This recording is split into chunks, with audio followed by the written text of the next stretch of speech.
When we physicists look in outer space for alien life, we don't look for little green men. We look for type 1, type 2, and type 3 civilizations.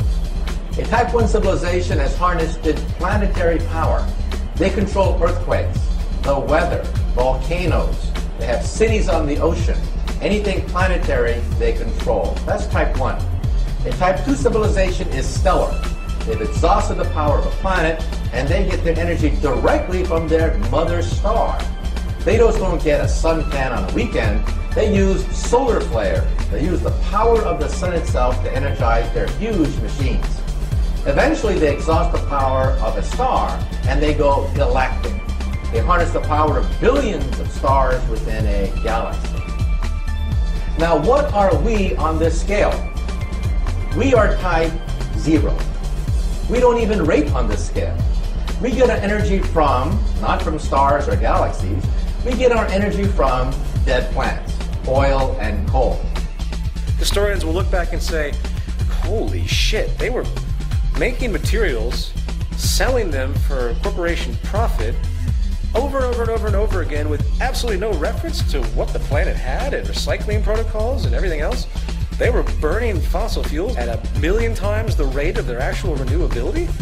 They're going to laugh at us, wondering what the hell kind of primitive, dumbass species we actually were, if we even survived to reach that point.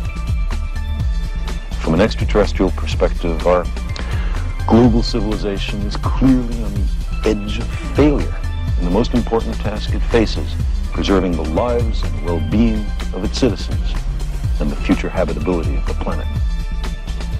This transition is also the most important because it's not clear if we're going to make it. When we look at outer space, we see no evidence of type 1, 2, or 3 anywhere. No evidence whatsoever. The mathematics say that there should be thousands of type 1, 2, and 3 civilizations in the galaxy. We see no evidence of any whatsoever. And why is that? Because the transition from type 0 to type 1 is the most dangerous of all transitions. We may not make it. I hope everyone out there will understand that either we change or we die. War, poverty, corruption, hunger, misery, human suffering will not change in a monetary system. That is, there'll be very little significant change. It's going to take the redesign of our culture, our values, and it has to be related to the carrying capacity of the earth, not some human opinion or some politician's notions of the way the world ought to be, or some religious notions of the conduct of human affairs. So again, the generation now alive and our grandchildren are the most important generations ever to walk the surface of the earth. We are the generations that will determine whether we make the transition from type 0 to type 1 or we destroy ourselves because of our arrogance and our weapons. Now, every time I read the newspaper, I see evidence of this historic transition from type 0 to type 1. And I am privileged to be alive in the most important era in the history of the human race, the transition from type 0 to type 1.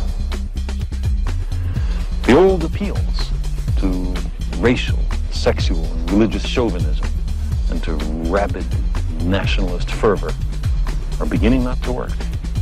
A new consciousness is developing which sees the earth as a single organism and recognizes that an organism at war with itself is doomed. We are one planet.